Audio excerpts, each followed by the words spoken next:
Hey there, here we go into finding the second derivative with respect to x for parametric equations. This one's kind of funky. So I stayed here to find the second derivative with respect to x of a parametric defined curve. We find the derivative of the first derivative, and then we divide by dx dt. Isn't that kind of strange? So I've got the steps written out here. So first you find the first derivative, just like normal, dy dt over dx dt. Then you find the derivative of that function, whatever that is, and then divide by dx dt. And I'll show you this process in a second. As I put down here, we're going to rock the y behind this shortly. So let's take a look at a problem. We are given now this curve, which I've extended out even further. And we're told for the graph of the parametric curve described above, find the interval or intervals where the curve is concave down and concave up.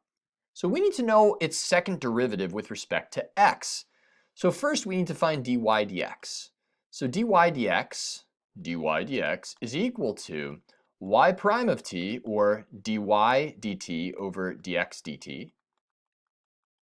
And we're going to do that right now. So y prime of t we found many times at the same functions we've done, but let's do it again in case you haven't watched those earlier videos.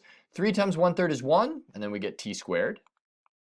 Minus the derivative of t is just 1, all over, that's y prime of t, x prime of t, that'd be 2 times 2 is 4, t, and that's it. Now it's up to you how you want to go about finding the second derivative. You can certainly find the derivative of this, or you could simplify this down, right? Expand it out and then avoid the quotient rule. I'm going to use the quotient rule because I think that's what most people would do, but you could expand it out if you wanted to. Okay, so now let's do this. So now to find d2y dx squared, or the second derivative with respect to x, what you first do is you're going to find the derivative of this, of dy dx. So that's d by dx of t squared minus 1 all over 4t. And you might be like, wait, what the heck? What is all of that? Well, the process of this is very, very simple. It's take the derivative of the derivative, like you've always done, and then divide by dx dt. So that'd be the quotient rule. That'd be bottom d top.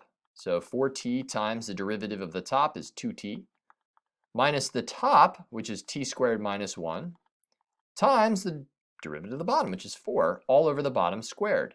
So this right here, once we square out the bottom, this is the derivative of the first derivative. You then need to multiply by the reciprocal of dx dt, or in other words, divide by dx dt, which we know is 4t. That's it. So you divide by dx dt. So again, it's dy dx divided by dx dt. Let's simplify all this down. This is equal to 8t squared, and I'm going to do some simplifying up here, minus 4t squared plus 4. So minus 4t squared plus 4 is what that all simplifies down to a bit. That's over 16t squared times 1 over 4t. When we divide by 4t, it's the same as multiplying by 1 over 4t. Let's simplify this down a little bit more. This is now going to be 4t squared up top plus 4 all over 64t cubed. Ugh. All right, so that's your second derivative with respect to x. So now we're going to use this to figure out where this thing is concave up and where it's concave down. So just like before, we're going to set this equal to 0. So we set 4t squared plus 4 equal to 0, as well as setting the denominator equal to 0, because that's where it's undefined. Now notice that 4t squared plus 4, it's always positive. If I'm squaring a number and then multiplying by 4, that's positive, plus 4 is positive, so this will never equal 0. However, 64t cubed will equal to 0 when t is equal to 0. So when we go to do our second derivative sign chart, which we've done in the past, we are going to test everything around that one possible point of inflection. Possible. So that's d2y over dx squared that we're measuring here. 0 is the only number we're measuring.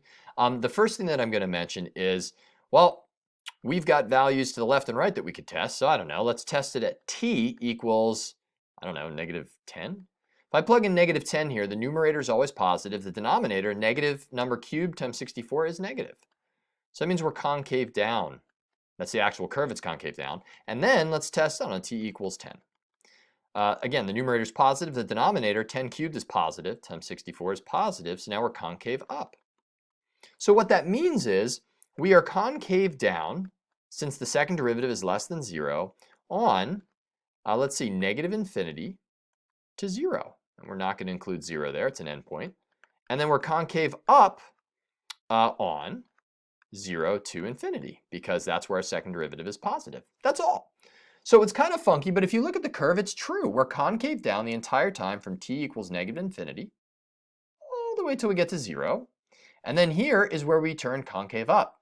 A looping point of inflection right there. That's pretty crazy, right? Pretty gnarly. Concave up all the way out to the rest of infinity. So that's all. So the second derivative still finds concavity like always. It is in terms of t, for sure, and involves a little bit of extra know-how. Now, stick around for the rest of this video if you want to know why is it that we divided by dx dt. And of course, there's more exercises later that goes over how to use that. And if you're having trouble with the quotient rule part or with sign charts, go back to chapter 2 and chapter 3 in the Calc 1 portion of this, the AB part of all this, and you'll be in great shape. All right, so let's check out then why. Why does the process work? Why is it that we need to take dy dx, right? Take the derivative of that with respect to t, basically. So we're taking the derivative of that with respect to t, and then divide by dx dt. Why? Why do we need to do that? To understand why that process must be done, why we have to divide by dx dt, because at first you might be like, well, duh, I got to take the derivative of the first derivative, that's the second derivative. What I don't get is why am I also then dividing by dx dt? So this is y prime. So just any curve, call it y prime. That's the curve of dy dx. Now we also know that that's the same as, of course, dy dt over dx dt. All right, so we have that. So now if we want, the tangent line of this, which would be y double prime, well, what we have here is we would have to take the derivative of y prime with respect to t, and also this would be the derivative of x with respect to t. And so if you wanted the slope at any point of y prime, the slope of y prime, which is the second derivative, then we would see that we'd have y double prime is dy prime dt. That's the derivative of the first derivative that we found. That's this part. Divided by, now we need the run. This is rise over run, as always, dx dt. And so you see we've got to divide by that dx dt. The algebraic reason is when you're finding dy dx and then the derivative of that with respect to x, well, x is also now with respect to t. So we've got to take that into account. All right, I hope this was helpful for you to see why that process works. You'll never need to know why, right, on a test, but you need to know how to find it. That is something that is tested in the BC exam and in many Calc 2 classes. All right, I'll leave it at that for this video. I'll see you next time. Peace.